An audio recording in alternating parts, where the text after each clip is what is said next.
Tuloy na tuloy po sa Dumaguete. Miski wala po tayong entablado, magtutuloy po tayo. Miski megaphone lang ang gagamitin na magtutuloy tayo.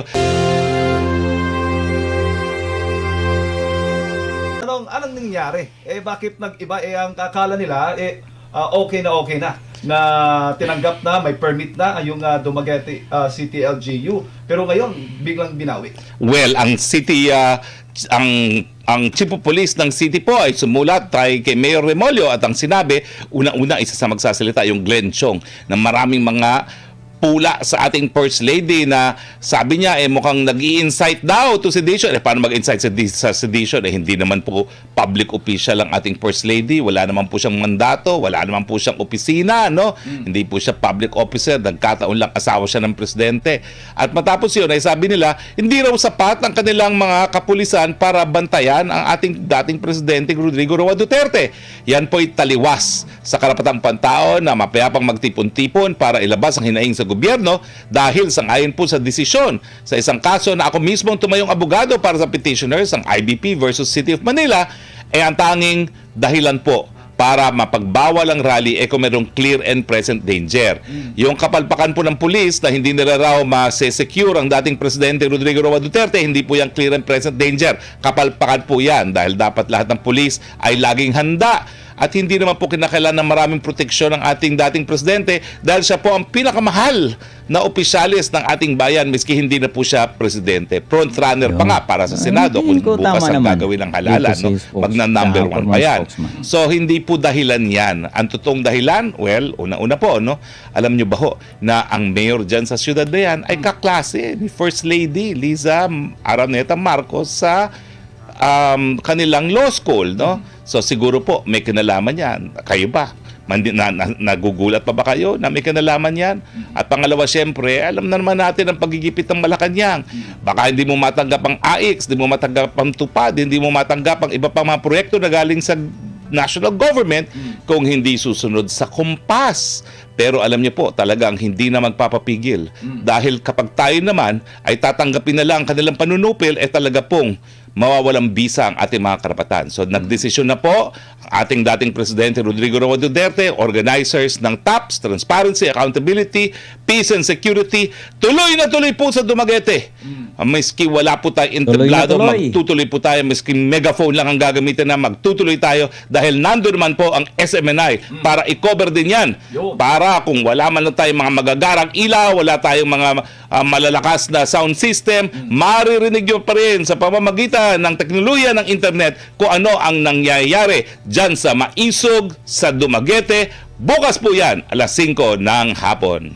Wala nang makakasupil, makakapigil pa, attorney. At wala nang kinakailangang permit, di ba? Kapag sinasagawa yung mga pagtitipon sa mga Freedom Park.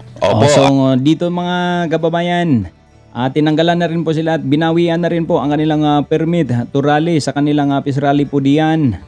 At ang gagamitin na lang po nila dito ay ang Freedom Park kung saan lahat kung sinong mga pribado na gusto po diyan na mag-lunsad ng kanilang programa ay malayang-malaya sila. Pero matutuloy nga ba? Ito man ang nilabas ng lokal ng pamahalaan ng lungsod ng Dumaguete in preparation of the May 17, 2024 Centennial Celebration.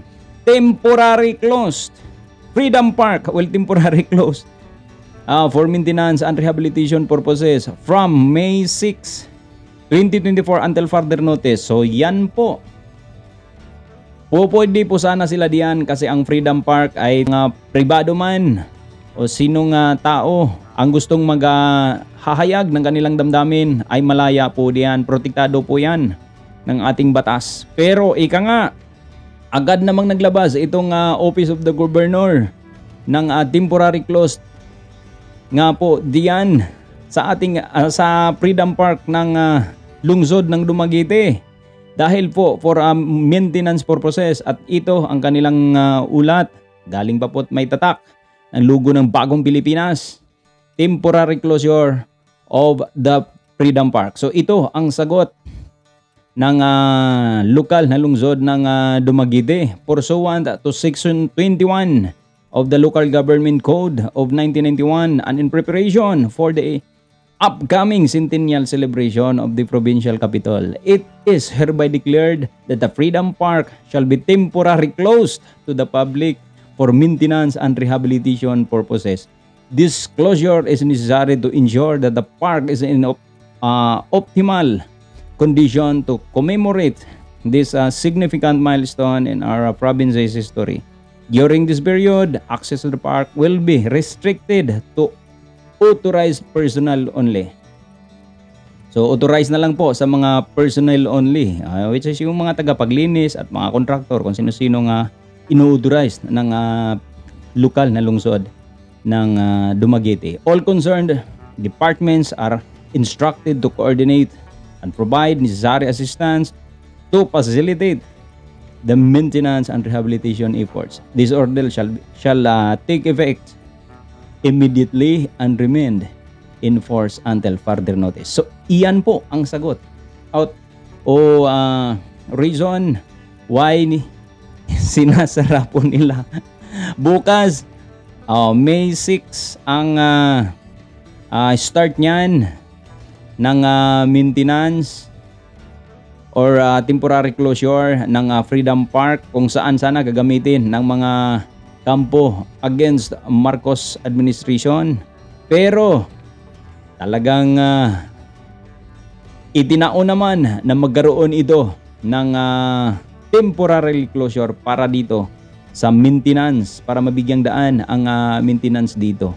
Nako po, talaga naman, ano na namang masabi dito ng mga nag-organisa ng maisog rally, talaga namang sadyang talagang pinagkaitan. Matutuloy kaya? Tingnan natin bukas, dahil marami na rin po mga vloggers taga-suporta ng mga sa kabilang grupo like Duterte's Camp, and of course mga sa likod dito, mga DDS ay naandyan na po sa Dumaguete upang maglunsad nga po ng pre-rally. Ika nga, sana'y wala nang murahan, pero the same person as usual, the same guest, speaker, di pa rin maiwasan yan, may murahan pa rin. Ayan po, anong masasabi ninyo mga kababayan? Tingnan po natin bukas kung talagang maituloy po yan, dahil bukas din mayroon din pong hearing sa Senado sa umaga and din sa hapon ang pre-rally po ng maisog. Tingnan natin kung matutuloy, dahil pinagbawalat even the Freedom Park temporary closed diyan po sa Dumaguete particular. Mabuhay ang Pilipinas, mabuhay ang mga Pilipino, mabuhay ang ating mga OFWs around the globe.